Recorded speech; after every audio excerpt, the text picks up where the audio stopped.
So I knew that it was coming. I've done everything that I've come to do. So I was crushed for about two years. Well, it's not your game. You didn't make the rules, so everything comes hard. As long as you're signed to a contract, you're going to take a minority share of the winnings. A select few of us will do well, the majority will not. What really happened to Tyka Nelson, the beloved sister of music legend Prince? Why did her life end so mysteriously, just as whispers of her brother's untimely death gained traction? A person that used to do business with them is no longer with them because he no longer wanted to do business with Jay-Z and Nick. Is it all a coincidence? Or do powerful music giants like Jay-Z and Clive Davis have a hand in the shadows, pulling strings to hide dark secrets about Prince's legacy? Why do you think Prince Jay-Z name is full of them? So they see all the right. What he did is like on the crazy? No. From the controversial moments leading up to Tyka's death to explosive claims about Prince's feud with Jay-Z, let's dive into this deep mystery that's shaking the music world to its core. Jaguar Wright, known for her unfiltered take on the industry, has cast an accusatory spotlight on some of music's most influential names, Jay-Z and Clive Davis. But this time, she's not just talking about any artist. She's talking about Tyka Nelson, the only full sibling of Prince, who tragically passed away.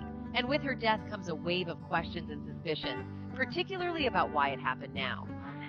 Prince defied the odds. A black teen from Minneapolis with a goal to electrify the world. He had the courage to be different. Tyka Nelson, Prince's younger sister, wasn't just family. She was his closest confidant. Imagine growing up in a home where music was like the family language. Their dad, John L. Nelson, was a jazz musician, and their mom, Maddie Shaw, sang too. So Tyka and Prince practically had music in their DNA. But unlike her brother, Tyka's life would end up being anything but glamorous. She faced serious struggles, from career letdowns to battles with addiction. And even though she was always overshadowed by Prince, she stayed close to him and even tried to make her own way in music. Though it was clear that fame hit the family lottery with him. So here's how it all went down. Tyka released her first album, Royal Blue, back in 1988, hoping to step out of Prince's shadow and make her own name. But the world wasn't exactly waiting for a second Nelson sibling to blow up the charts. Tyka's music didn't exactly take off, but that didn't stop her from trying to carve out a spot for herself. Have you heard what Jaguar said? If you haven't already, strap in, because this is the sort of news that rocks the music industry like an earthquake. Wright remarked on Pi Morgan Uncut, a singer and vocal critic of some of the greatest names in the industry. Jaguar W didn't mince words when she called out Jay-Z and blasted the accusations, which were astounding.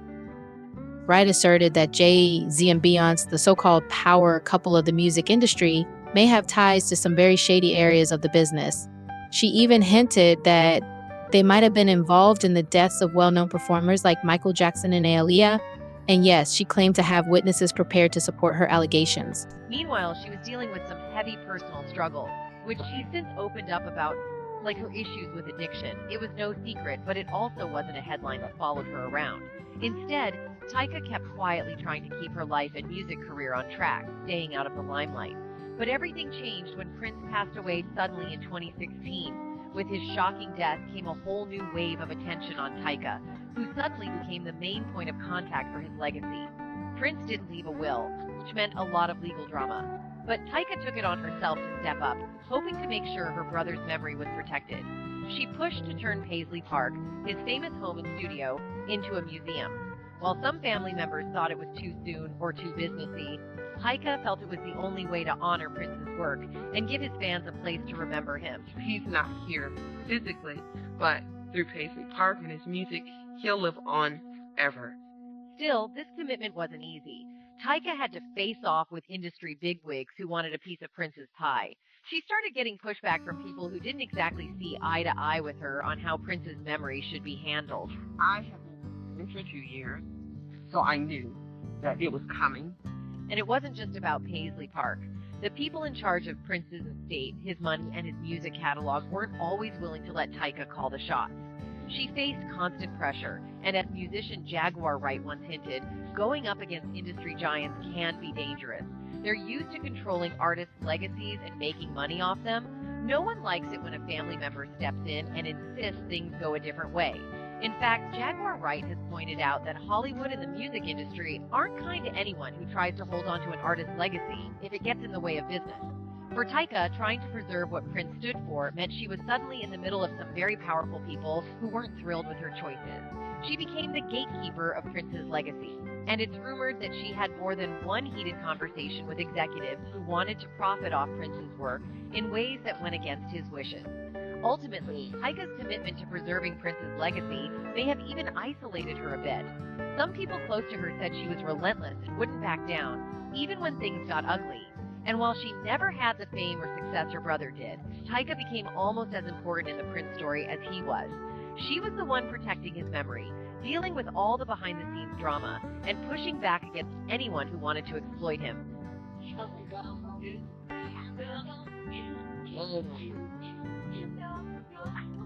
It wasn't an easy job. In fact, it was more like an uphill battle. Family disagreements, industry giants pushing her around, and media scrutiny. But through it all, Tyka stayed focused.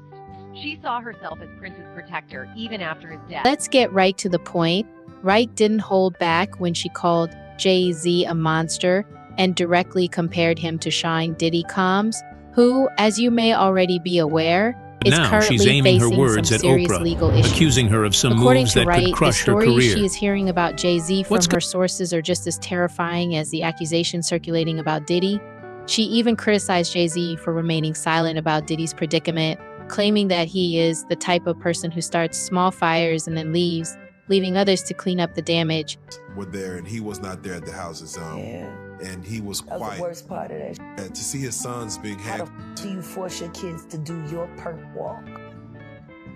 That was the worst part, and all I could think about was Kim and Misa. The girls. Just her son.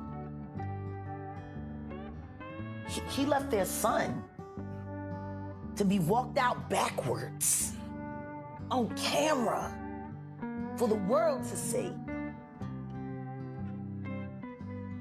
Thank God Kimura got the girls. Misa's son. Misa and Wolf's son. Yeah. And Quincy's missing. Quincy's missing. Oh. And lastly, After he was questioned by the feds. after. I wouldn't be surprised if he was in witness protection right now. Which means his father ain't never gonna see him again. Have we seen the last, or is this just the beginning of that saga? It's just getting started. Which is why I think people are so uncomfortable about me being in this position right now, because of my press pass and because I'm gonna be in the courtroom for the Keefe D trial.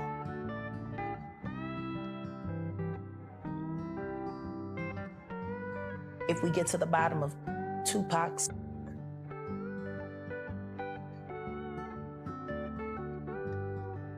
when that is finally revealed, 15 other will be revealed with it. And you will find that they were all committed by the same two people, father and son. Were you surprised by KPD's arrest for Tupac? No. I'm just surprised that he hasn't given it up yet.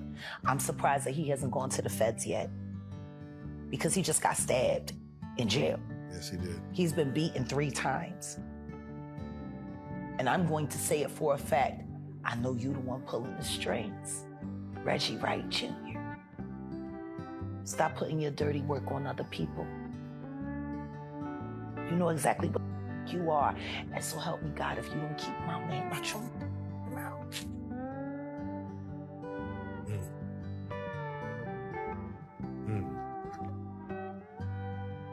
With She asserts that she has people prepared to come out and testify against Jay-Z, not simply to make general charges.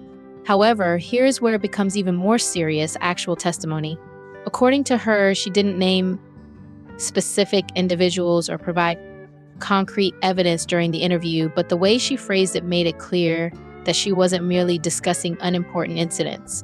If these allegations are accurate, they might expose the meticulously crafted reputation that Jay-Z and Beyonce have developed over the years. The last time you were on the couch, you had mentioned, and it's crazy that you say these things. You talk about Bad Boy. You speak on Heavy D. You speak on Albie Shore. Yeah. And you say, like, look who's standing. And now Albie Shore is now, he's being cryptic. Not too cryptic, but he's very cryptic. He's very cryptic. But he's speaking louder than he's ever spoken before. Ever. And the reason why he's cryptic is for the sake of his son. Imagine having an enemy that has a position of influence in your child's life and knowing that that person sends you notes and messages every now and then. If you don't do this, if you don't do that, that boy is allegedly. Imagine that. Imagine your baby mama is telling you that if you don't do what he wants you to do, he's going to child. And you know he's capable of it. Allegedly. Story in the Bible. 2 women had 2 babies. One woman went to sleep, rolled over on her baby. The other woman's baby was just fine. The woman whose baby, she got up, she went and stole the baby from her roommate. Then they fought over who the mother was. They went before the king, King Solomon. He heard both sides of the story and said, give me a knife. Give me a sword. He got the sword and he was like, I'm gonna cut the baby in half and each of you can have a piece and then we'll be done with it. It was the real mother that said, don't harm that baby, she can have her. Why is nobody willing to accept, as monstrous as people are finding out that Diddy is now, that he wouldn't be willing to split Quincy in half? Because he would. Yeah, he said some years ago, like during a TV show, that he would like harm his own mother to get what he wanted, or something along those lines. So, well, I don't blame him for wanting to harm that. She's his victimizer and his pimp. She is first pimp. Okay. You know, your Bible story, I have to just sidetrack real quick and ask you this question, or get your thoughts on it. There's a man who recently married conjoined twins, and he's only marrying one of them.